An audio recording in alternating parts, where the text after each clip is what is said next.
Why do you think I wear my dresses? I do my hair. I do that. You know why? It's not just to be beautiful. It's because there's power in that. Every time you take something that was taken from you traumatically and you take it back one at a time, you take it back and you take it with pride. You take it with power.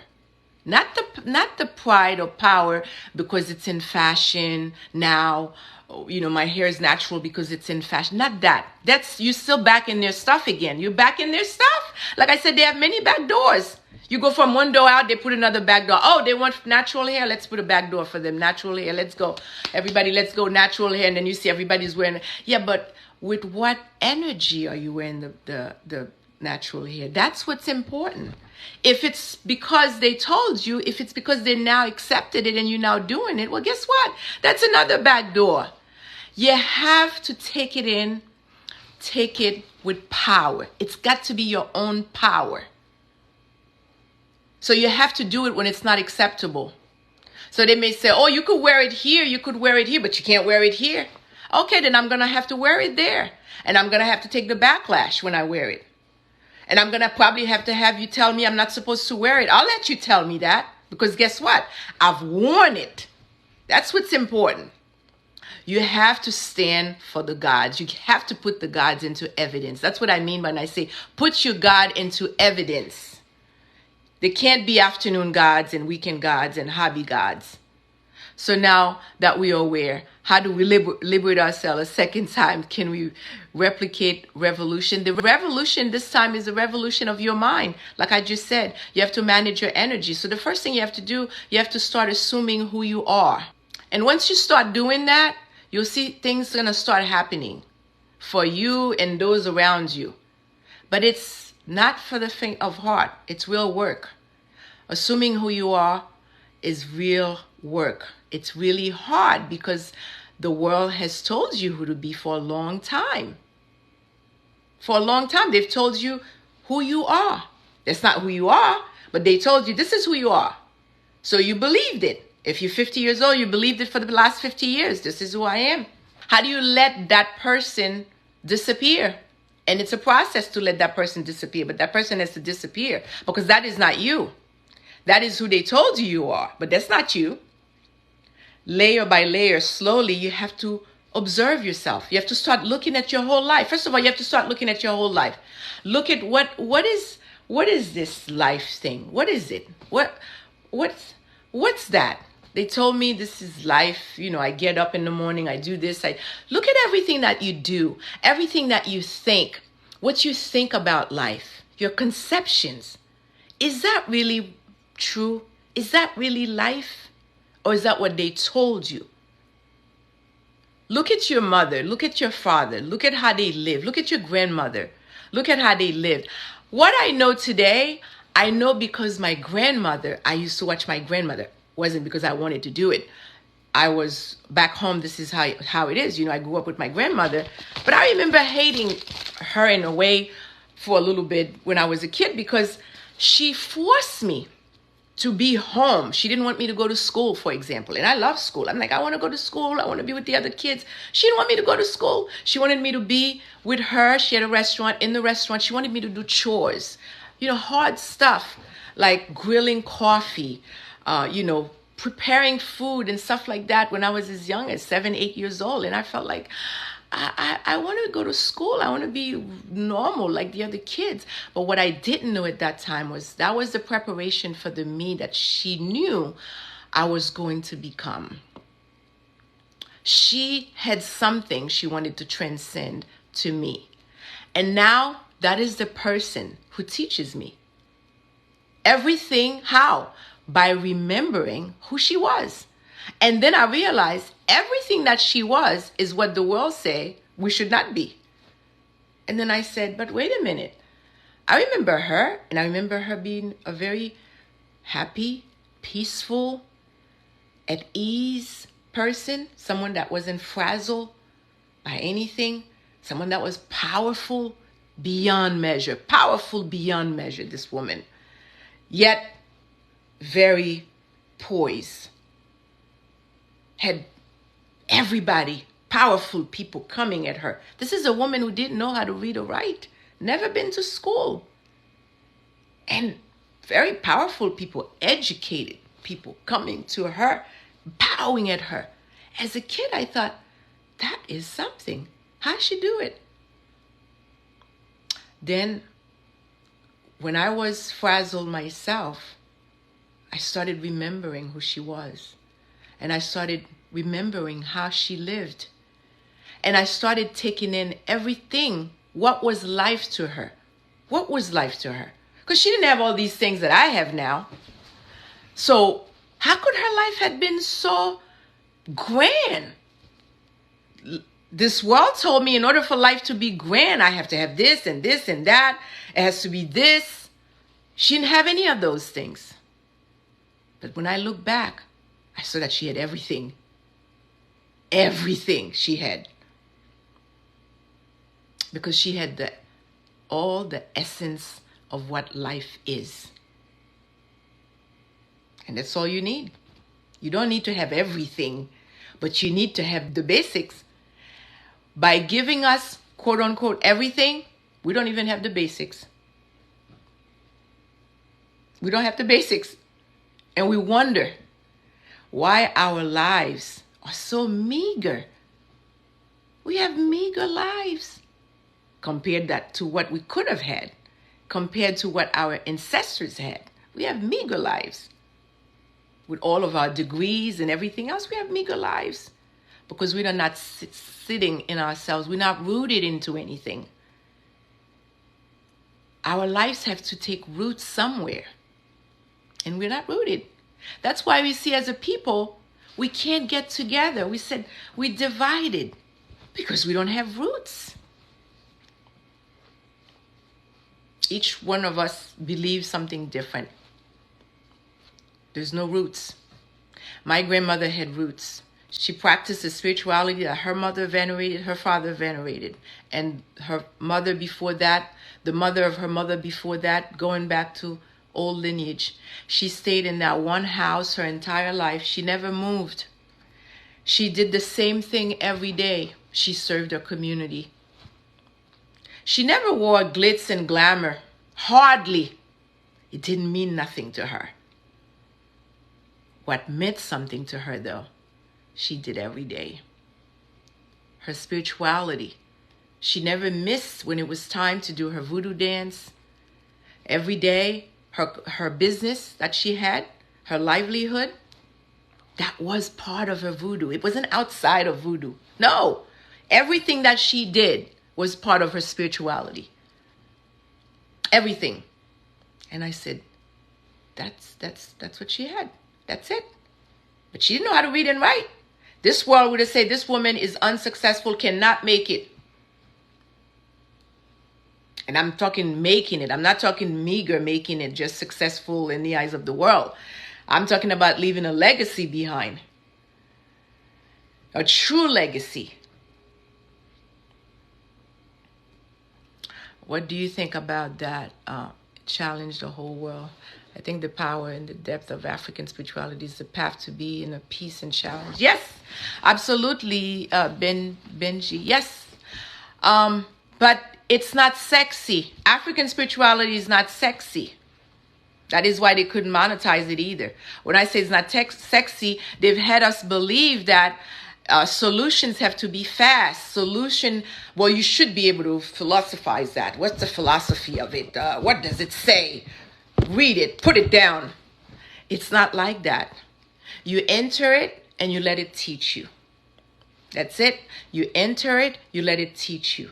All the rituals is to put you into a system that will teach you who you are.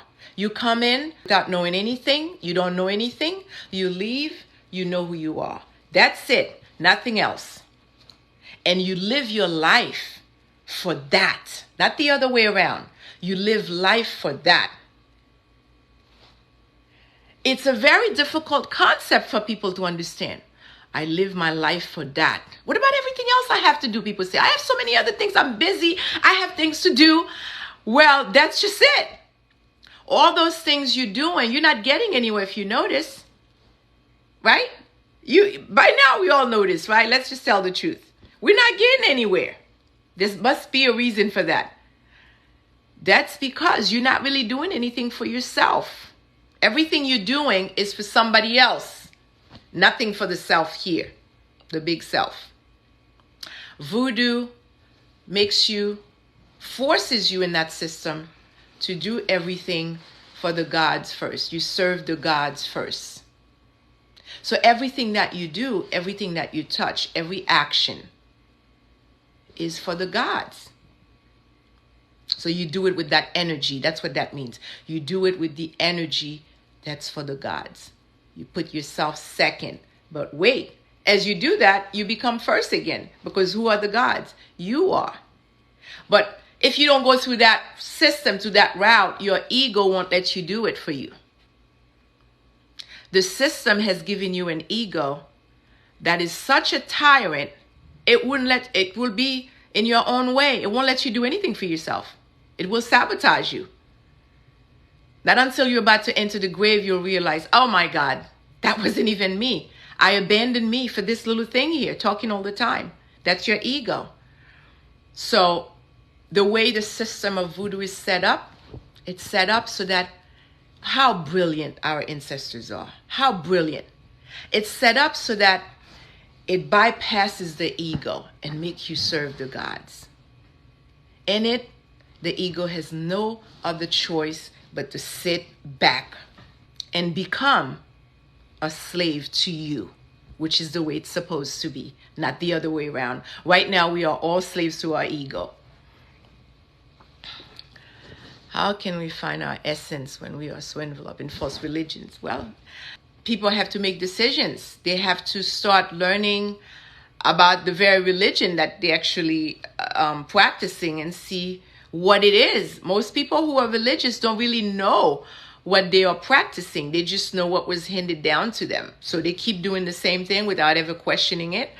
And that's how it keeps going. If you question it, really, if you go to history and you question it, you start looking at everything that's happening in the world, even what's happening in your own religion, in your own church, you start seeing the hypocrisy. That they say one thing, what they say, what they promise, it just doesn't add up. You start there. Some people, that's all it takes for them to realize religion was invented by Constantine. So we know where that came from. It's an egregore. It's not a deity. You break the chains by starting to come back to who you are. Come back to you. Come back to nature. Nature is a great way to center you back to who you are. And voodoo is all about nature. Again, like I said, the ancestors were brilliant. Voodoo is all about nature. Everything we do has the 4 elements in it. Okay? That's it.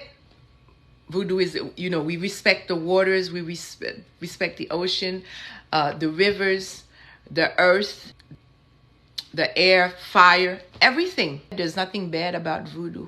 Everything about voodoo is positive. Everything about voodoo is for the betterment of humanity.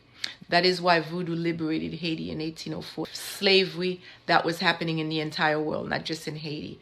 And in so doing, when voodoo liberated Haiti, voodoo liberated the whole world from slavery, not just Haiti, because it stopped the business of slavery, which was the biggest economic business at that time. It forced the devilish people to come up with a different strategy for slavery. Had voodoo did not do that in 1804, we probably would have had slavery the way it was for another 3,000 years.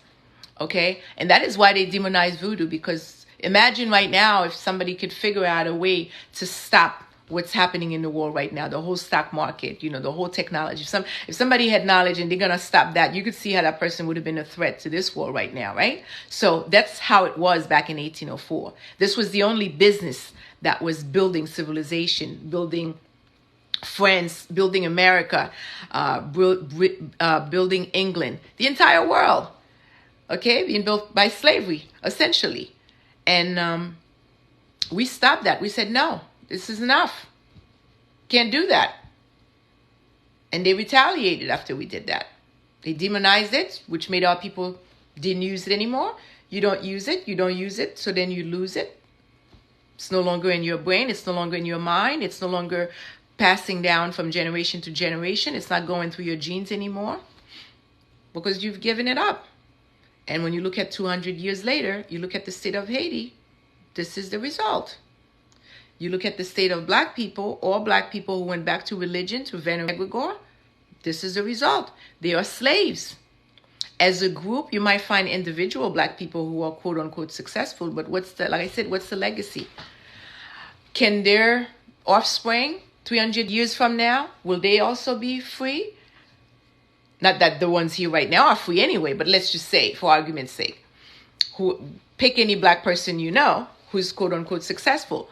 Will their legacy, will their offspring be free like that for even 50 years? No, they won't be. And that's what we should be working towards. Not individual success, which is not a success at all, as I just explained to you. If your spiritual success is what you want. Anything else is just a no-frill illusions that they're offering you. That cannot sustain itself, that cannot sustain you, that cannot sustain your offspring, that cannot sustain itself. That is meaningless to the universe in terms of real legacy. It's meaningless. That's what this system is. This system tells you a lie, that it tells you that voodoo is sacrifice. It tells you that voodoo does mean things. But like I said, voodoo, we have not created the weapons of mass destruction. We don't have any biologicals that are, destroying people. We haven't destroyed anyone's culture or spirituality as a whole. Voodoo has not done any of those things. But the religions that are demonizing voodoo has done all those things, has had crusades, has had world wars, has had weapons of mass destruction, has dropped bomb on Hiroshima. We haven't done any of those things, but yet we are the demons. We are this. It's interesting, the narratives, how they can make you think here. This is what I'm saying. You see how even when you can see the truth, you should be able to say, well, I cannot say voodoo is bad or satanic because it hasn't done those things.